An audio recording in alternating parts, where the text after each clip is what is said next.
the Adventure Force Maximum Pro. Now, this should be on the shelves probably by the time you guys are watching this. Now, this is my second one of these. My first original one, something happened. I was revving it and the thing just died. Nothing worked. I took it back to my Walmart, and unfortunately, they weren't supposed to be on the shelf, so they could only offer me a refund. And that was about 3-4 weeks ago. But luckily enough to CR Nerf, I see he had these at his local one, so he went ahead and sent me a few of these so I can do more testing on one that actually works. So thank you very much. Now, this is actually pretty neat. I mean, Adventure Force, I feel like, is really listening to us when it comes to design and features. One of the biggest things here is, of course, the battery tray underneath here. Yes, I mean, it's going to eat up a lot of AA's. I recommend using a LiPo battery. Now, it does have the battery tray that is removable, very similar to the MK3, and it has a nice XT30 connector down there. You can run it on a 2S LiPo. You can typically expect about 130 to 135 FPS, somewhere right in there. So not quite low enough for some of our HVC stuff, but on a 3S LiPo, I was getting about 150 to 105 or 155 FPS, which is perfect for our local wars. Now, you know, this is semi-auto only. Some people are like, is that full auto? No. It is going to be semi-auto only, which I think is great personally. But back here, this is kind of different. They got the rev trigger back here comparison to up here, like you typically see. So if you look, I mean, pressing it, I mean, they ramp up pretty fast, which is good. I looked at the motors and I don't know. I mean, they don't look like they're cheap ones, but I haven't broken this particular one open yet to see which ones they are. But that rev trigger is definitely kind of nice, and it does feel snappy. There is a ton of room up here for different battery options, but I think a 1100 3S LiPo, you are going to be perfectly fine.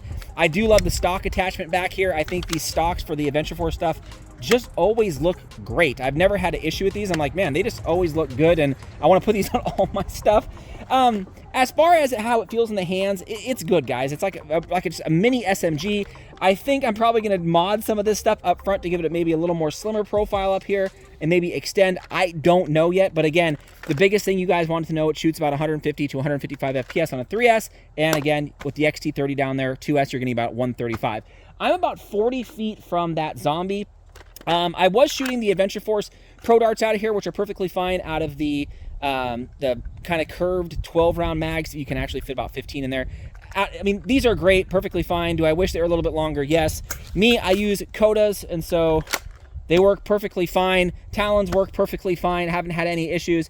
And I noticed that, you know, for mine, I needed to put about 4 or 5, 6 or 7 or 8, and even maybe a little more mags through it just to kind of get it to like break in a little bit. I felt like some of the first shots were kind of like so-so, but as I shoot it more, you know, the wheels break in and things like that.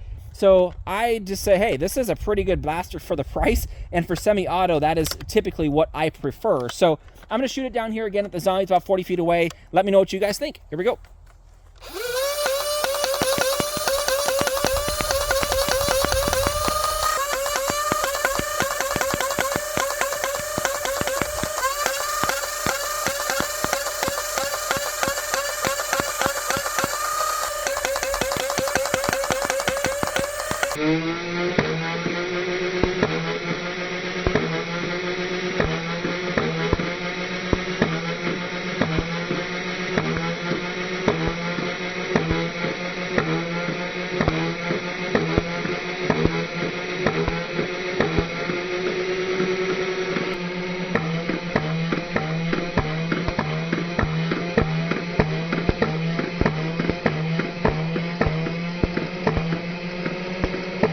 So there you go, guys. That's my quick look at this. If you want to see an unboxing, you guys can go see those. But the biggest thing here for me is, how does this thing perform? That is it. So a 2S LiPo, again, roughly about 130 to 135 FPS. On a 3S LiPo, you're roughly going to get about 150 to 155 FPS. It shoots the AF Pros fine. It shoots Worker Gen 3s fine. Uses all the standard magazines that I've been using for all my local wars. It's snappy. I think it's built great. It feels great.